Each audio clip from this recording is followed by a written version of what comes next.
making their way to the competition stage as we speak.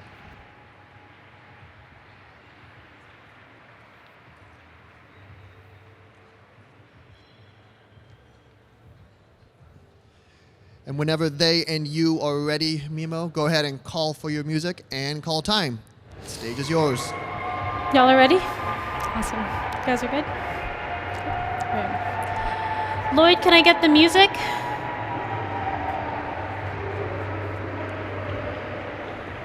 A little bit higher. Sick.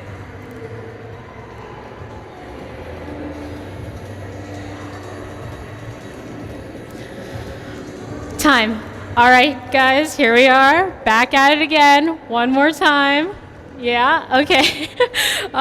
So let's just start off and talk about the coffee. Today I'm going to be brewing the Martian blend, roasted by Juno Coffee. This coffee is dedicated to my son Mars.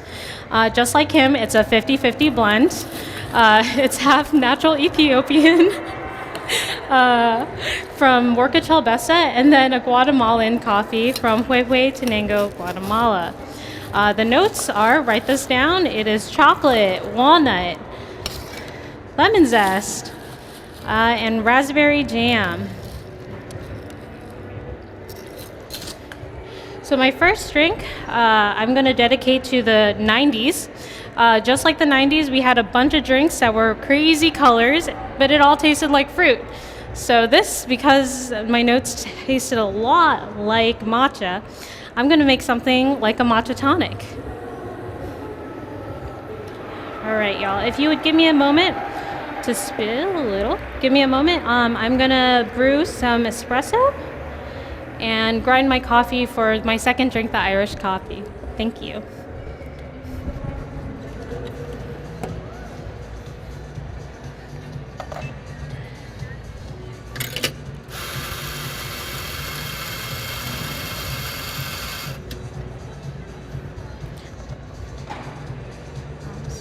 Tech judges, I'm going to be using 17.5 in and about 35 grams out. Between 26 to 28 seconds.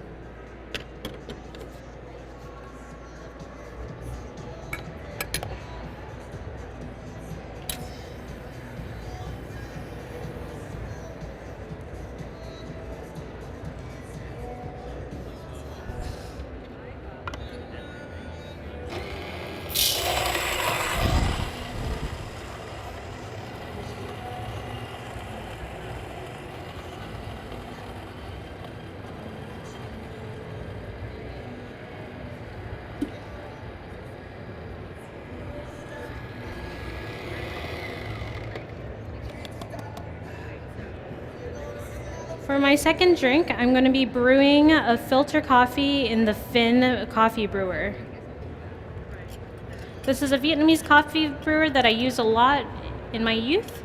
Never thought it was good enough for the competition stage, but you know what? We're going to change that this year and we're bringing it back.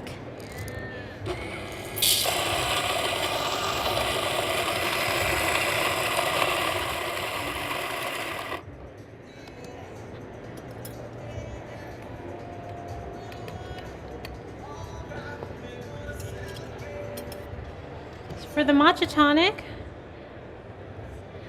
I'm going to be using 1 shot of espresso. Sorry, 1 double shot of espresso. And then we're going to add 3 grams of blue Kool-Aid. So it matches the zest in the coffee, but also gives it that really funky, fun green color. All right, here we go.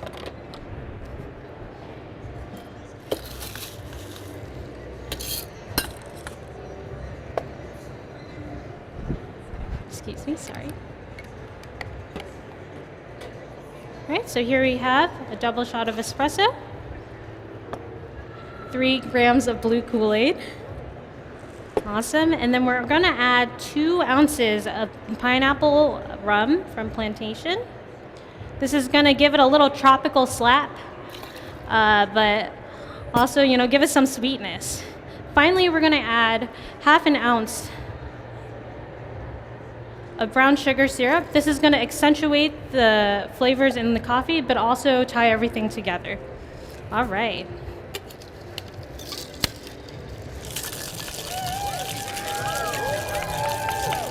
Gonna shake it to 0 degrees and top it over icy tonic water.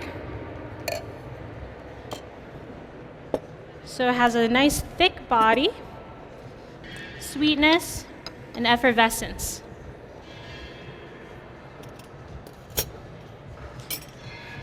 Now when I give this to y'all, judges, if you guys could pick up your straws, I'm gonna need y'all to turn it 5 times.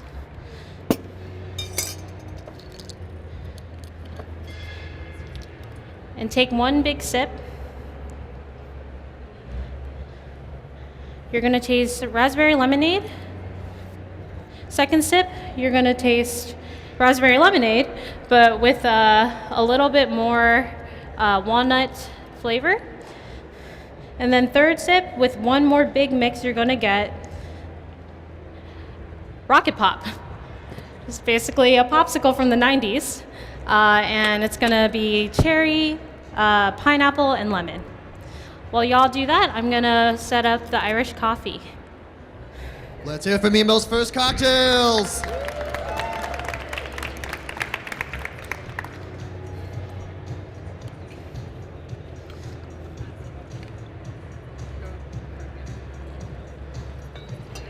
Judges, for commercial applicability for the first drink, you could easily batch it with Juno instant coffee, or use leftover espresso or cold brew. Oopsies.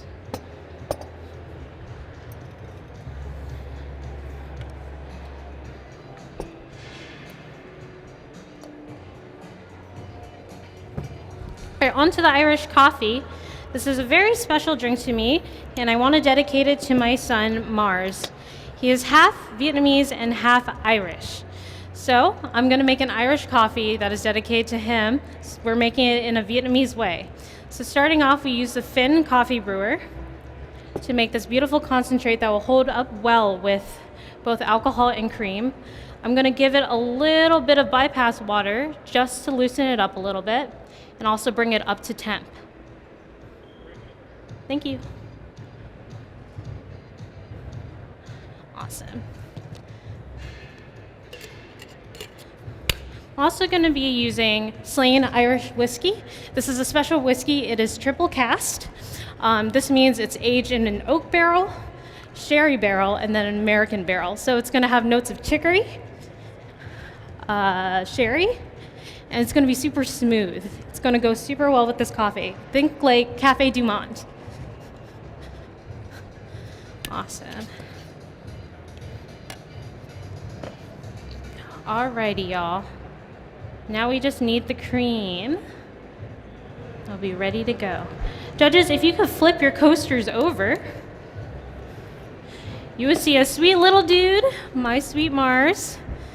And like I said, this is dedicated to him. It was a pleasure brewing for all of y'all today.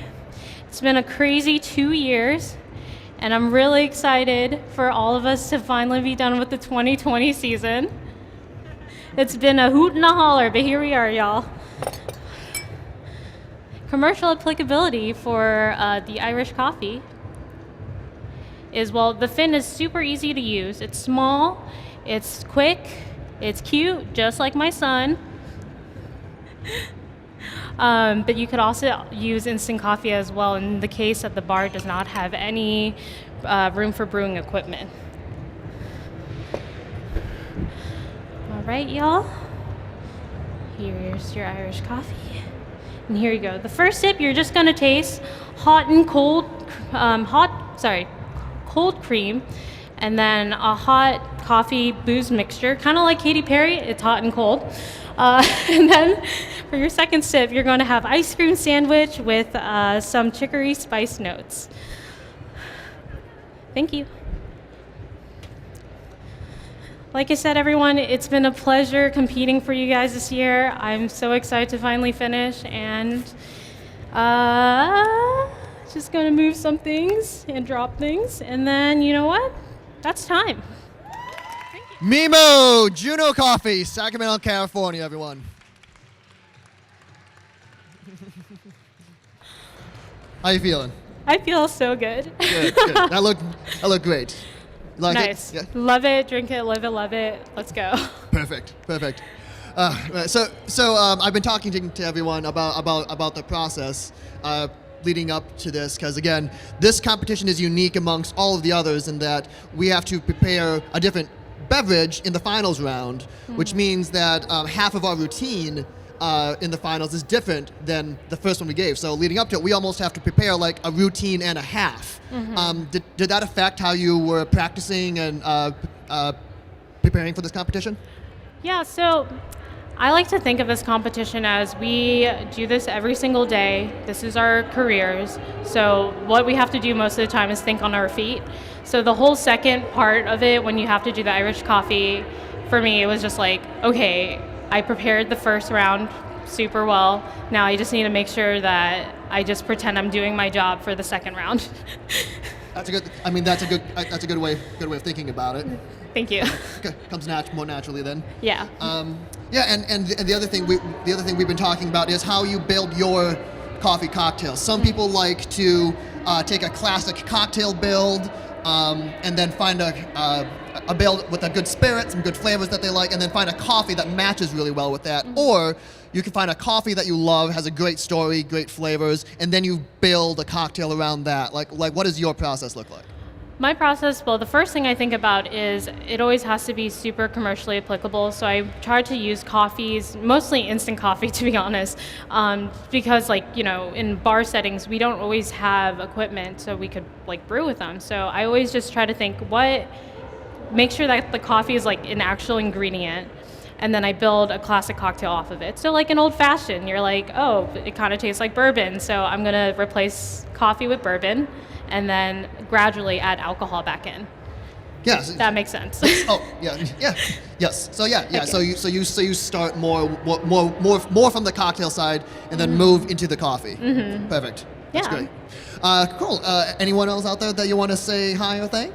I want to thank all my coffee friends out here that came to support me. They've been here to hold my baby. It's been a wild year. I never knew I needed babysitting at a competition. I want to thank my partner, Nick, who's just been helping me this whole time, and just I'm just very thankful for everything. Yeah. Awesome. Well, it's always a pleasure watching you, MiMo. Thank you so much, Thank you so much for being here with us. MiMo, Juno Coffee, Sacramento, California, everyone.